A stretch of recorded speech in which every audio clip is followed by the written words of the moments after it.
Assalamualaikum warahmatullahi wabarakatuh. Perkenalkan, nama saya Arif Ananto dengan NIM 225231206 dari Prodi Perbankan Syariah kelas 2F. Saya di sini ingin menceritakan sedikit tentang perjanjian Giyanti dan terbelahnya tanah Jawa.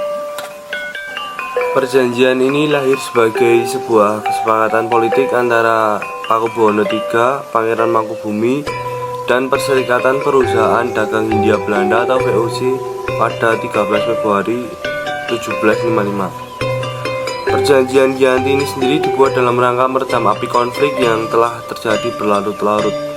Pasca perpindahan Keraton Kartosuro ke Surakarta, api dari peristiwa geger pecinan ternyata belum mati tepat di sumbunya. Pada waktu itu, Mangkubumi yang membantu Pakubuwono II dalam meredakan api konflik mendapatkan hadiah berupa sebidang tanah dari Pakubuwono II. Namun luas tanah yang diberikan rupanya menimbulkan kecemburuan. Salah seorang pangeran mengeluhkan ketidakadilan terkait hadiah tersebut kepada Gubernur Jenderal Baron van Imhoff. Sang Gubernur Jenderal di Batavia itu lantas mengeluarkan keputusan yang membuat tanah tersebut tidak jadi dimiliki oleh Mangkubumi.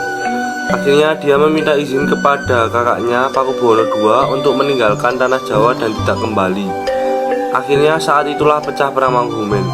Perlawanan ini mendorong gubernur dari VOC Nokolas Harting mengambil sikap untuk Jawa Utara. Untuk menyelamatkan daerah operasionalnya, secara tertutup Harting melakukan perundingan dengan Pangeran Mangkubumi. Setelah berkali-kali melakukan perundingan, Harting bersepakat dengan keinginan Pangeran Mangkubumi yang juga hendak menjadi penguasa di tanah Jawa.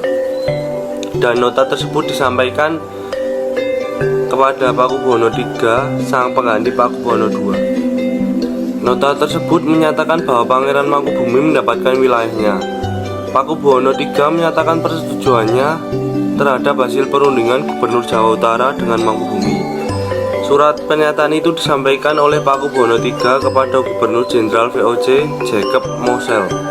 Kesepakatan itu mendorong terjadinya sebuah perjanjian besar yang ditandatangani di desa Giyanti, beberapa kilometer di sebelah timur utara di Surakarta.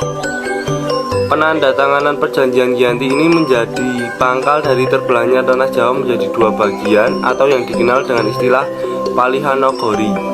Hal ini menjadi awal mula naik tahtanya Mangkubumi di Yogyakarta sebagai Sri Sultan Hamengkubuwono I dengan gelar Senopati ing Ngaloga Sayyidin Panatagomo Khalifatullah sejak ditandatangani perjanjian tersebut pada 13 Februari 1755. Lalu 2 hari kemudian ada pertemuan untuk meneruskan bagian aspek atribut bahasa dan lainnya. Akan tetapi keterbelahan masyarakat Jawa tidak terjadi seketika selepas perjanjian Giyanti. Proses pembagian wilayah dan juga aspek-aspek lain seperti bahasa mengalami proses panjang yang berjalan seiring waktu. Perjanjian Giyanti ini tidak merinci dalam pembagian wilayah sehingga menimbulkan rentetan-rentetan peristiwa. Pembagiannya itu sengaja diacak sehingga banyak wilayah-wilayah yang tumpang tindih satu sama lain. Ada beberapa wilayah Jogja sekelilingnya wilayah Solo dan beberapa wilayah Solo sekelilingnya wilayah Jogja, sehingga mengakibatkan kecenderungan untuk konflik di antara kedua kerajaan itu. Akhirnya Raden Mas Said atau Pangeran Sambernyawa yang dahulu membantu Pangeran Mangkubumi.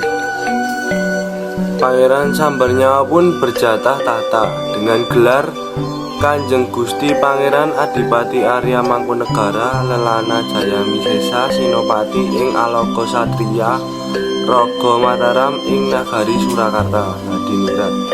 Keterbelahan Jawa ini belum berhenti pada 1813 di masa Gubernur Jenderal Thomas Stamford Raffles dari Kerajaan Inggris. Kesultanan Ngayogyakarta juga terbelah dengan lahirnya Pakualam.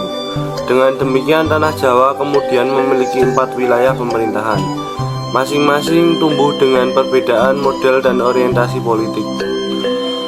Hal ini pun mengantarkan Jawa pada rupa yang beragam. Dinamika politik yang digerakkan oleh angin revolusi pada masa pertengahan 1940 mengalami nasib yang berbeda. Hal ini berujung pada perbedaan status hingga hari ini. Di masa Republik Indonesia, Kasunanan Surakarta dan Kadipaten Mangkunegaran menjadi situs cagar budaya. Sementara wilayah Yogyakarta yang di dalamnya juga terdapat Pakualam sekarang menjadi daerah istimewa.